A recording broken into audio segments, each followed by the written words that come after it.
मेरे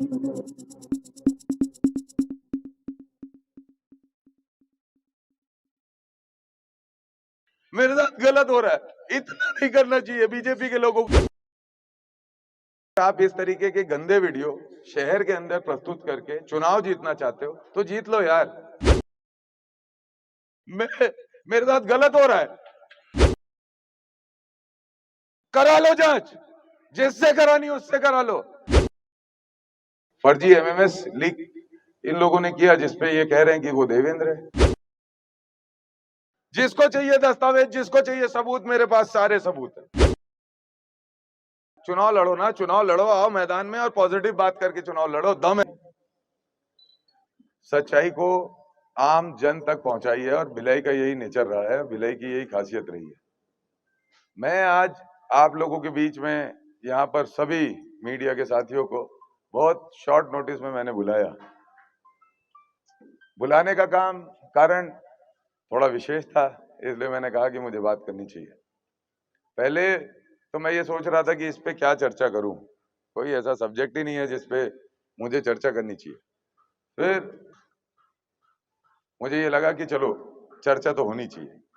मैं सार्वजनिक जीवन, मेरा सार्वजनिक जीवन है, मैं सार्वजनिक जीवन में हूँ, राजनीतिक कार्यकर्ता हूँ, तो मेरी इससे जुड़ी हुई हर बात का सवाल और जवाब होना चाहिए। इसलिए मैंने ये समझा कि आप लोगों से बुलाकर बात की जाए।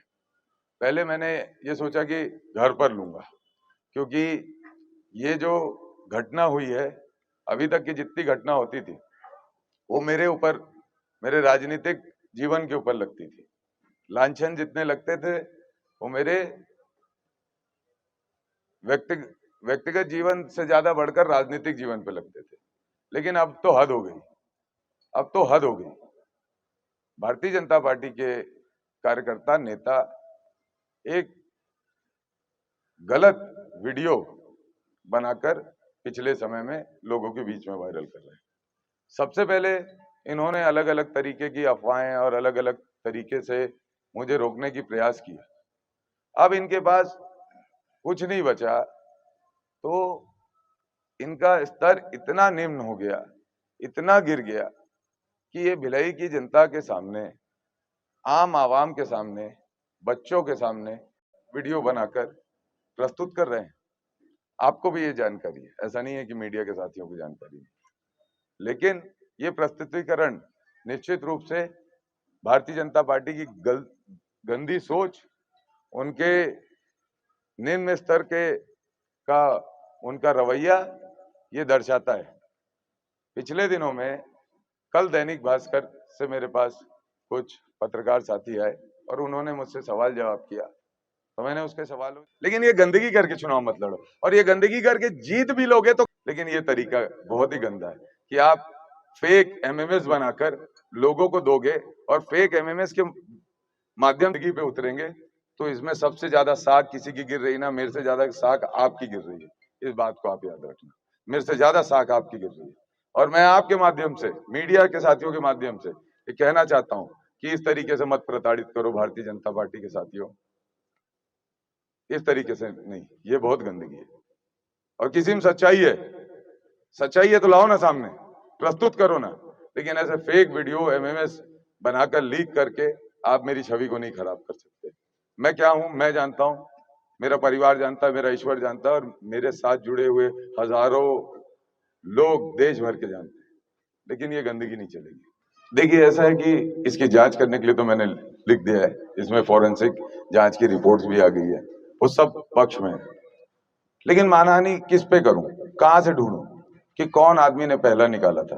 पुलिस के हिसाब से तो ये हैदराबाद से सबसे पहले भेजी गई थी, और पुलिस की टीम ने हैदराबाद भी भेजा। वहां से ये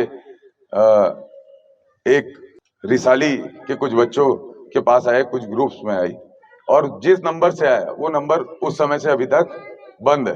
वो नंबर अभी तक बंद है, वो नंबर चालू नहीं है जिस नंबर से आया। पुलिस का ये कहना है। तो आइडेंटिफाई किसको करूंगा, किसके ऊपर मानहानि का दावा करूंगा?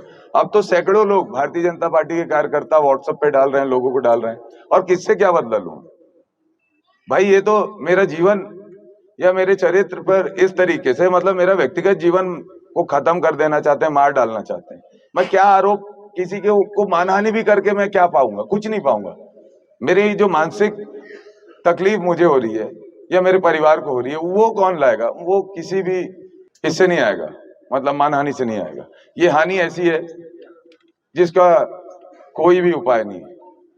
ये हानि ऐसी है जिसका कोई भी समाधान नहीं है। ये दुख देती है। इसके लिए बस इतना ही चाहूंगा मैं कि भविष्य में इस तरीके की इतनी गंदी राजनीति ना हो, इसका संदेश जाए। और इसका संदेश अगर कोई दे सकता है तो वो मीडिया दे सकती है और भिलाई की जनता दे सकती है। अब उसकी डिटेल पुलिस विभाग के पास जानकारी होगी, मुझे नहीं जानकारी।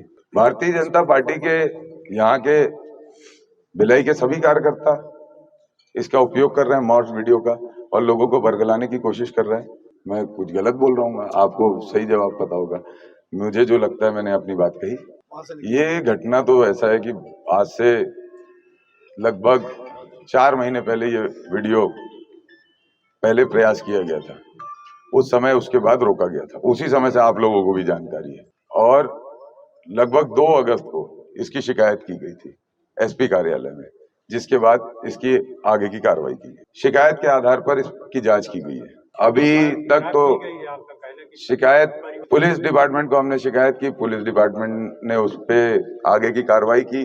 पुलिस डिपार्टमेंट ने उसकी जांच भी कराई और तथ्य सामने, उसके डॉक्यूमेंट्स में कागज सभी को प्रस्तुत कर देता हूं। लेकिन मेरा ये अनुरोध है, ये मैं सभी को दे देता हूं, इसके सारी एक एक डिटेल इस कागज की। इसके लिए भी मैंने अपने वकील को बोला है कि इस पे जांच हो और इस पे जो भी दोषी है, कार्रवाई या मानहानि का से भी इसकी कोई पूर्ति नहीं होती, लेकिन स्पष्टता और सच्चाई आनी चाहिए सामने। और दोषी जो भी हो, कम से कम उसकी जो ये कर रहा है वो आखिरी नंबर तक हम रीच कर जाएंगे, तब भी मैं पा कुछ नहीं पाऊंगा। सच्चाई ये है, मैं पा कुछ नहीं पाऊंगा। इसकी तह तक भी जाके क्या पाऊंगा? जो गंदगी या जो समाज को, भिलाई के शहर को, बच्चों को, आप बताइए, मैं रिस्पॉन्सिबल आदमी हूं, यहाँ का मेयर था, भिलाई का प्रथम व्यक्ति कहते हैं, इस शहर का एमएलए था। उसके बारे में अगर मैं लोगों से जुड़ा हुआ हूँ, ठीक है, हजारों हजार बहनें मुझे राखी बांधने आती है, आप लोगों ने देखा है ना। तो अब उन तक इसको किसी भी तरीके से परोसा जाएगा तो उसकी भरपाई तो मैं नहीं कर पाऊंगा, किसी तरह से भी नहीं कर पाऊंगा।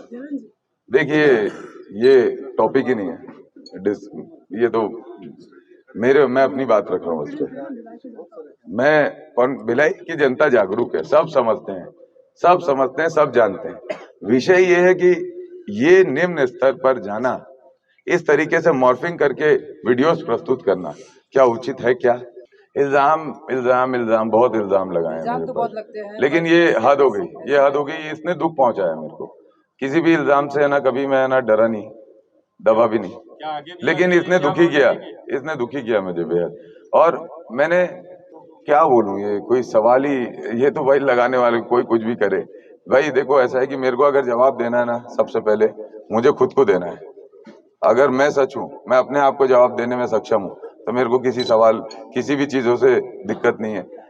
दिक्कत ये है कि ये गंदगी है और ऐसा नहीं होना चाहिए। बस इतना ही कहना। धन्यवाद। एक सवाल मेरा है, आप ये बताइए, भारतीय जनता पार्टी कौन से ऐसे विषय जिसपे ये कह रही है कि हमने ये कराया इसलिए हमको आप लाइए, हमने ये मेहनत की पिछले 5 साल में इसलिए हमको लाइए। उसके पास कोई एजेंडा नहीं है, कोई कम्युनिकेशन टॉपिक नहीं है, उसके पास केवल और केवल झूठ फरेब है। आप बताइए, ग्राफिक्स लगा दिए गए, पोस्टर्स लगा दिए गए कि अपराध रेट इतना बढ़ गया। आप लोगों से भी मैं कहना चाहता हूं, उस ग्राफिक्स पे अगर जाएंगे ना तो वो सच्चाई नहीं है, लेकिन उसको ऐसा करके ग्राफ बनाया गया कि इतने मर्डर हो गए इतने दिनों में, कि लोगों को लगता होगा कि शायद सही होगा। लेकिन मैं उसकी तह तक भी गया हूँ, ये सच्चाई नहीं है। 150 नंबर जो दिए हैं वो जितने भी हुए, लेकिन उससे 5 गुना कम हुए, लेकिन जितने भी हुए वो गलत है, मैं ये कहूंगा। लेकिन उसको इतना बड़ा करके प्रोपेगेंडा करके दिखाया जाता है कि जैसे ना जाने क्या हो गया। तो चुनाव लड़ने के लिए उनके पास टॉपिक नहीं है। चुनाव में वो केवल और केवल भ्रम फैलाकर चुनाव को जीतना चाहते हैं, गंदगी करके जीतना चाहते हैं। वो जानते हैं कि शहर की जनता मुझ पर विश्वास करती है, बड़े बुजुर्ग, बच्चे, बहनें, माताएं मुझ पर विश्वास करते हैं, तो अब ये इस लेवल पे आ गए। क्योंकि पहले उन्होंने प्रोपेगेंडा क्रिएट किया टिकट का, फिर प्रोपेगेंडा क्रिएट किया ईडी का, सारे जब दाव खत्म हो गए, इसके बाद महादेव आईडी का किया, महादेव आईडी में भी वो फेल हो गए, उनके ही आदमी के यहाँ से पैसा मिल गया, उसके बाद फिर ये नया लाया। तो मतलब आप देखिए ना, सीरीज है ये। तो पहले टिकट की सीरीज थी, फिर ईडी की सीरीज थी, फिर महादेव आईटी की सीरीज थी, अब अंतिम ये लाए हैं। इसके बाद पता नहीं क्या कुछ नया भी ला सकते। मेरा भास्कर से निवेदन है और सभी लोगों से निवेदन है, इसकी फॉरेंसिक जांच आप लोग करवाइए। ये पुलिस डिपार्टमेंट को हमने दी थी, पुलिस डिपार्टमेंट की मदद से हमको ये मिली है। पुलिस